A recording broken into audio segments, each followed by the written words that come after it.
আমি অ্যালফ্রেড ই গ্রোভসে হাই স্কুলে জুনিয়র। মা মদ খায় না, বাবা কোনোদিনই মারধর করেনি। খুবই সাধারণ জীবন আমার। আমি তোমাকে ফোন করতাম, তুমি কি থার্সডে রাতে আমার বাড়িতে আসতে পারবে? তোমার কোনো বয়ফ্রেন্ড আছে? আরে তুমি সুন্দরী, ম্যাচিওর, তোমার জীবনে বয়ফ্রেন্ড নেই?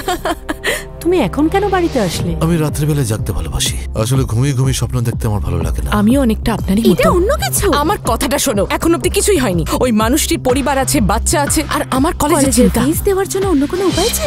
এটা যথেষ্ট তো? কিছু টাকা এলো? কত? $20। আর কার সিটারের প্রয়োজন? কেমন আছো তুমি? আমি বাচ্চাদের দেখাশোনা করছি। কার বাড়িতে? চার্জ বেড়ে গেছে, এখন থেকে $300।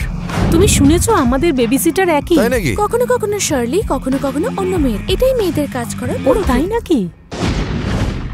ভাবতেও পারছো না কত বড় বিপদে পড়তে চলেছো। আমাকে দোষী সাব্যস্ত করার চেষ্টা করো না। কেউ না কেউ তো বুঝতেই পারবে। এতে দারুণের কি আছে? জেরি নিজের মুখটা বন্ধ রাখতে পারো না? আমরা জেলে যাব। আমি আর পারছি না। তুমি বাইরে চলে যাও। তুমি ব্র্যান্ডাকে চেনো না, ও সবাইকে তোমাকে বলে দেবে। ভালোবাসার জন্য আমি তোমাকে পে করতে পারি, কিন্তু আমি আমাদের মাঝখানে এসব কিচ্ছু চাই না। আমরা কি নরকে যাচ্ছি? হ্যাঁ, জানতাম আমি। আমরা সবাই সিক্রেট লাইফ লিড করি। এটাই কি আমার বেবি সিটিং সার্ভিস?